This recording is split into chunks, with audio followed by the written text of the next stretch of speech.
but they have lost their freedom, at least for some time at that point. So I feel that literature, I know we're living in a high-tech age, but literature is so important to freedom. Thurgood Marshall, who argued Brown versus the Board of Education, which attempted to desegregate schools in the United States, was able to argue those cases so brilliantly because he read well and he wrote well. Martin Luther King was able to say great things like the arc of the moral universe is long, but it bends toward justice, and so many other statements because he read well and he spoke well. And I want you to take literacy and reading really, really seriously in your life. And I think that is all I would like to say at this point. Thank you very much.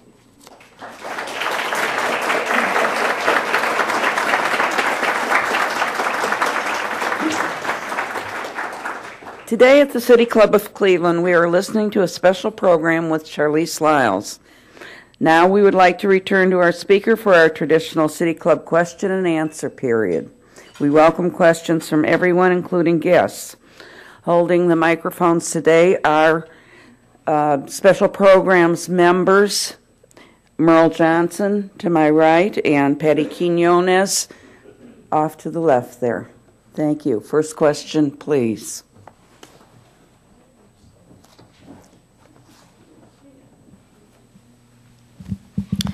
How did you feel being a child from the projects, going to Hawkins?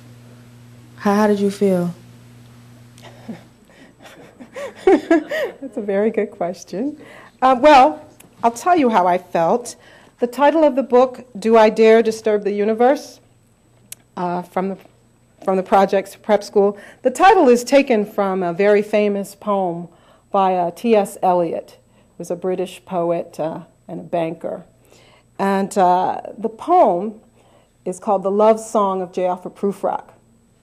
And you're probably wondering, what the heck does that have to do with my question? Well, I'll get there. The poem, The Love Song of J. Alfred Prufrock, is about this older British gentleman who's on his way to tea with improper company. And he's feeling very insecure and uncertain of himself, and very sort of out of place.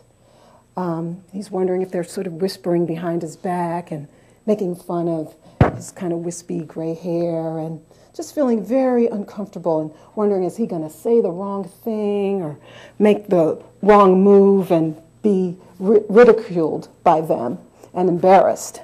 And so I chose, at one point, as he's walking up the stairs to tea, he mutters to himself, do I dare disturb the universe? Because he's feeling he's going to upset everything with his sort of awkward manner. So those words, do I dare disturb the universe, have always sort of stayed with me because I felt they captured my experience going from projects to prep school. I often felt awkward, uncomfortable, that I didn't quite fit in. You know, I showed up with my blowout Angela Davis afro and my two-tone bell-bottom pants and my stacked shoes, and everybody else was wearing sort of corduroys and earth shoes and nice sweaters, and I didn't quite look like I fit in, and I didn't quite speak the way everybody else did. I had my neighborhood vernacular, my hood vernacular, and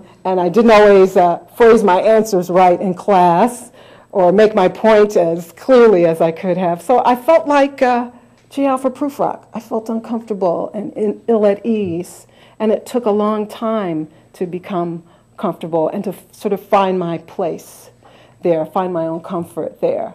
And you know, today as I reflect on all of that, I'm so happy that I had the courage to sort of be a risk taker, walk along the edge of the rooftop, as Wilma Mankiller from the Cherokee Nation says, to kind of step out there into an entirely different milieu, an entirely different setting, and try to negotiate that setting, try to navigate it and find my way. So that's how I felt. And I also felt that I was way behind academically and that I had a lot of catching up to do. And so in grades 10 through 11, I studied a lot. I didn't have a great social life. I didn't get to party. I didn't get to do a lot of things that probably teenagers should do, because I knew if I didn't study hard, I wasn't going to be able to stay there at Hawken. So does that answer your question? Okay, thank you. No fair. I know you.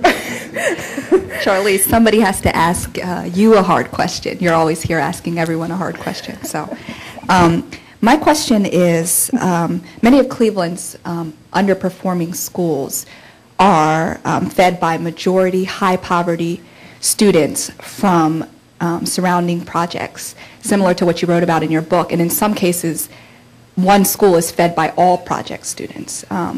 And my question is, what can urban districts do to help break up that concentrated poverty and help those students have different experiences or bring their performance up on tests and in schoolwork? Joy's setting me up. That's Joy Brewington from Catalyst Magazine.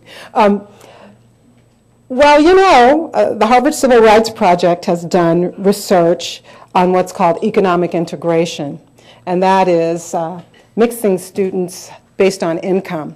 Now, that's hard to do within the city of Cleveland because it's a very high poverty school district. I think it's at about 80% poverty.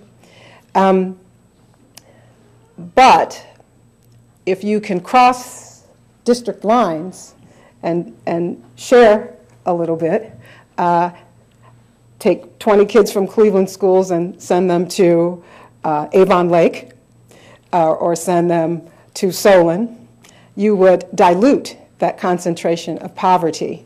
And some people call that busing. Some people call it economic integration. In Raleigh-Durham, North Carolina, where this has been hugely successful, it's called economic integration.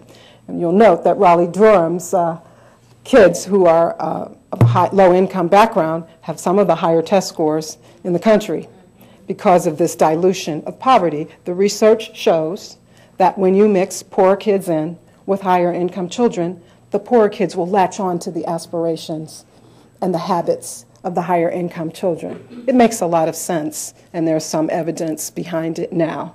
So that's one answer. Having experienced what I experienced at Hawken, and having seen the quality and the caliber of education there, in contrast to what I experienced in public schools, I am a believer in economic integration. In some ways, I was part of that kind of experiment. It was on a very small scale. There were other kids on scholarship, black and white, at Hawken. We found ourselves sort of latching on to the aspirations of the more affluent children. And it's a good thing that we did. I think another way of approaching that is looking at the opportunity that the governor's reforms potentially can create to improve teacher quality